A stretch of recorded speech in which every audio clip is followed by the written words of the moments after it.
Yan mga kalingap at mga kasama, mapagpalang araw sa ating lahat. Yan, Merry Christmas and Happy New Year po sa atin. Yan, panibagong taon, panibagong pagsubok.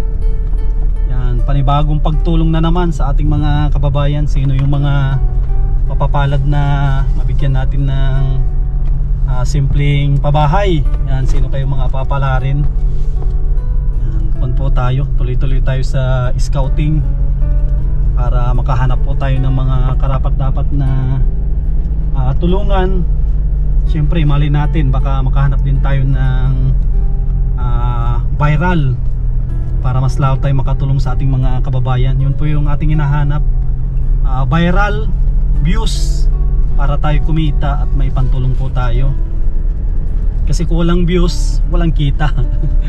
Paano tayo tutulong sa ating mga kababayan? Yan, kaya maraming salamat sa patuloy po ninyong pagsuporta sa inyong lingkod, pagtitiwala. Yan, sa mga minamahal po natin ng mga sponsor.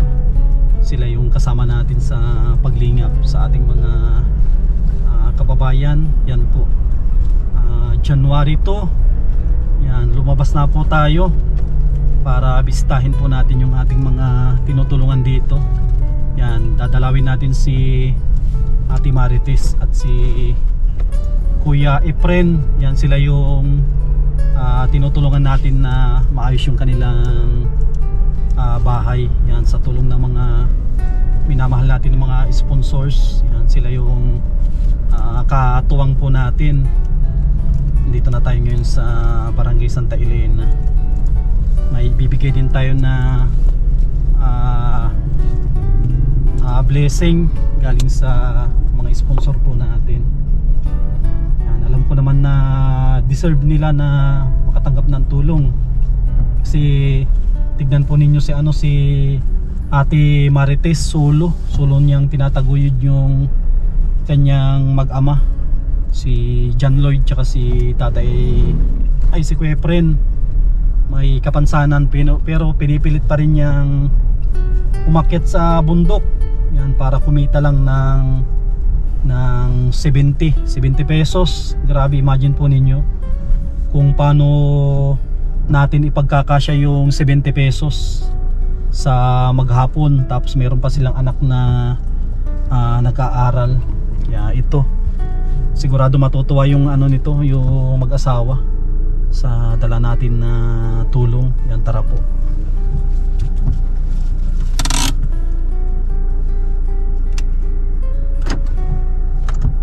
Ayan mga kasama, na ulan na rin. Andito na tayo kay Kuya Efren. Parang may ata, may sayawan dito. Kuya Efren, Happy New Year. Ano yung handa nyo? Ha?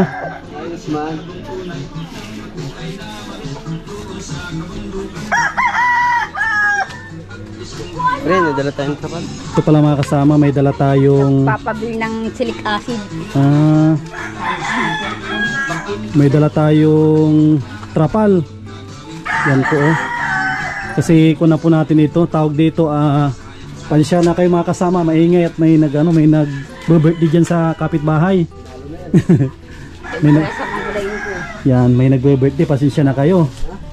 Talagang maingay. Yan nagkuha pala si Ate Marites ng kanggos. Gulayin daw niya mama. Ito pala Ate Marites, kung na ito, igayak nyo na ito. Igayak nyo na ito at kung natin, baka bukas magbabaklas na kami ng bubong. Isaktuhan dito si John Lloyd. Kung may lilipatan kayo, mas maganda at baklasin yung kabila. Baklasin tapos si Kuya Efren kung baka pwede pa siya matulog dito pag na. Kung na ito, bukas ay sigurado ito. Andito na si Tatay Totoy. Kung natin ito, mahirap naman pag hintayin natin na maghinto ang ulan, Ate Marites, no? Paano kung sunod na taon pa ang hinto niya? Baka iba na ang pabahayan namin. No, sayang naman. Kaya dapat ito ay maiayos na natin at maumpisahan na natin ulit. Baka sa iba malipat, mahirap na. Andito yung guma niya. Ito yung guma, oh. Tinanggal ata. Nilalagyan ng ano, ng... Lagyan ng oil.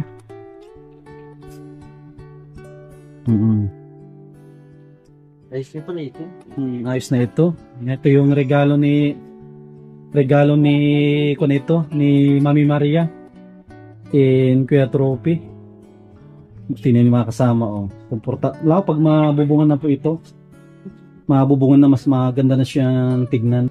At malinis. Pag simentado talaga malinis. Ito. At baka mamaya, baka dito na yung kahoy at binigay ko na rin yung pambayad Ate Marites. Hahakutin na yung kahoy dito. Ipako natin dyan sa ano, ipaimbak natin dyan sa gilid.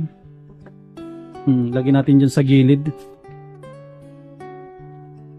Yan, dyan natin ilagay sa ano. May bintana. Oo. Tsaka may bibigay pala ako dito na lang Ate Marites, maingay dyan sa labas. May bibigay pala ako kay Ate Marites na ano. Hindi pwede po doon sa labas at ano, sobrang ingay. Dito ka na lang ate sa ano. Dito na lang. Maupo ka na lang dito ate. At hindi pwede dyan at maingay. Yung radyo nila. Diyan tayo mga kasama. Baka maka-copyright yung vlog po natin ngayong araw. Sigurado hindi tayo kikita nito at may copyright, may tugtog sa kapitbahay. Hindi naman natin pwede na bawalan sila magpatugtog. Baka magalit pa sila Ate Marites, no? Hayaan na lang natin sila na magpatugtog dyan. Kung pala, bago natin ibigay pala yung ano, yung pera ay, kamusta naman Ate Marites yung New Year nyo? Ayos man po, ano man, haos man, skip pa ano. Ano po yung hinanda nyo? Meron nga sobrang, may mga kakanin po. Kakanin yan. Ano pa yan, tinapay. Tinapay, hindi ka nagluto ng mga ano, mga kakanin. May luto naman po, sobra-sobra. Kapapalis nga yung iba. Panis yung iba. Dapat pinamigib sa mga kapitbahay. Mga handa rin ako. Mga kasama. Kung pala ito, nakagayak na rin, maayos na rin pala, oh. Yung mga iba pala dito ay nakagayak na. Itong siminto kaya natin. Hindi, kung pa pala ito, hindi pa yan matigas. Kasi kung po na may sapin. Na po yan, itatapunan namin ang ano, baka nga daw gas. Hindi yan matigas hanggat ano yan, hindi nababasa. Tsaka ano po na rin, hindi tulad nung dati na madaming ano, gamit dito. Ngayon parang nabawasan. Ay ano po, binawas-bawas ko yung mga kartong-kartong. Oo, ngayon tignan po ninyo mga kasama. Oo. Nawasan ko yung mga kartongan. Kasi pagka ako nito ay takloban na lang yung mga gamit na ano, mababasa. Importante dito itong kama. Kasi hindi pwede yan na ano, hindi pwede yan na mabasa. At ano yan, Maraming kwesang, dito nilang ipapatan yung mga ano, tapos tatakloban sa paanan. Saan kayo lilipat pala Ate Marites nito kung ano? Tatanong, kakausapin ko pa po yung anak ko dyan, ano, kuntis. O naman siguro doon, pag matutulog doon. Pero pag matutulog lang naman, pero pag araw, dito naman kayo at hindi naman tatanggalin to lahat. Papayag naman po yung kwesang at pag araw man dito, gabi. Oo, tsaka dyan lang naman kayo sa labas. Sa araw, dyan kayo, ikaw naman busy ka sa paghanap buhay. Pag araw andito kayo, pero pag gabi, kung nyo doon tulog lang. At dito pwede naman kayo magluto-luto dito at hindi pa naman tatanggalin. Ate Marites. Ako kami naghuhugas-hugas muna ako. Ito mga po yung halang.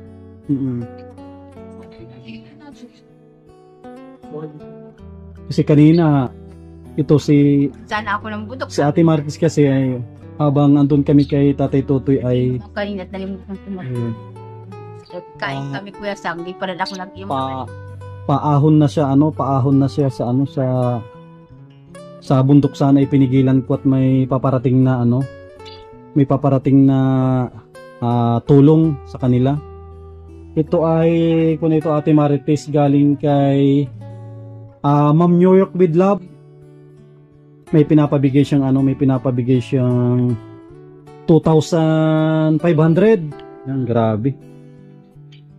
Napakalaking tulong po ito at mahirap ang pera po ngayon. Magkano yung kinikita mo Ate Marites sa isang araw? Hindi po pare-parehas. Kung minsan, naaahon ako ng bundok. nakaapat na tali na pako. Tapos, gabi, 3 taling gabi, ayos na kako yun. Magkano inaabot nun Ate Marites? 80 pesos po. Tapos may dala pa akong gulay pag-uwi nyo. Mm. Panggata namin, gulay namin. Mm-mm. Kaya mas kayo pa, nakakaraos. Mm-mm. Buti na lang may mga sponsor tayo Ate Marites na mababait, na handa silang tumulong. Kasi ito, mga kababayan natin, siyempre katulad din natin silang naghahanap buhay din sa ibang bansa. Hindi naman sila yung pinupulot lang yung pera. Kagaya din natin sila na nagtatrabaho, kaso lang sa kanila ay yung blessing sobra-sobra na, kaya sinishare na nila. Ito yung kanilang kasiyahan, yung magbigay ng tulong sa mga tulad ninyo na walang kakayanan tulad nito, hindi na mapaayos yung bahay. Ito Ate Mar, 2.5 tanggapin mo galing kay Ma'am New York with Love. Ano yung masasabi mo Ate Marites? Maraming salamat, laking tulong na po ito Kuya Sam sa amin.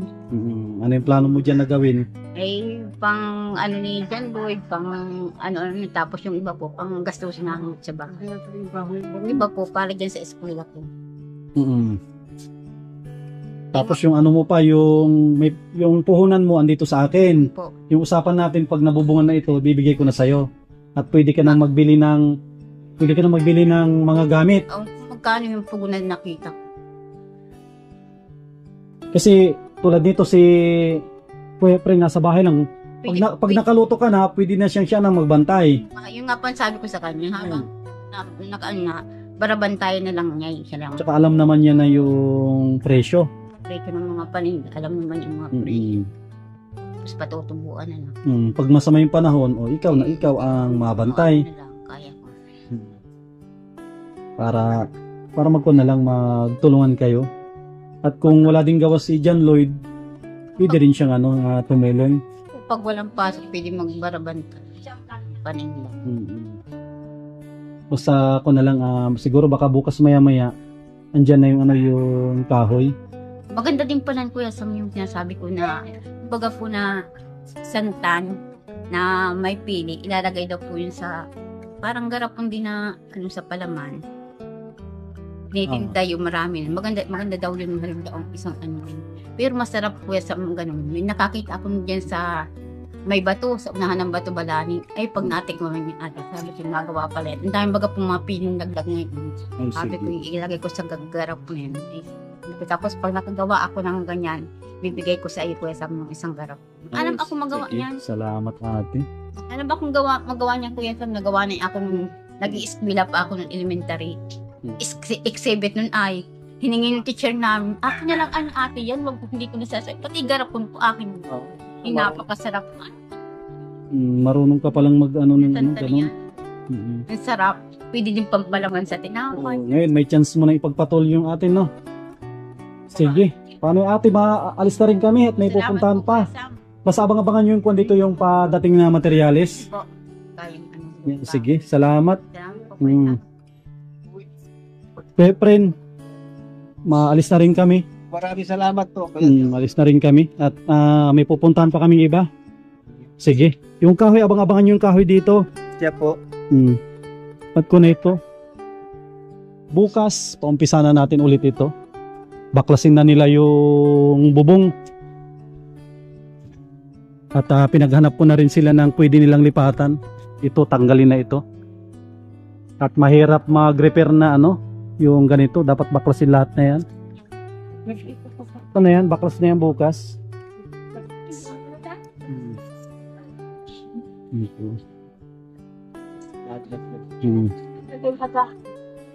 Sige kuya, salamat.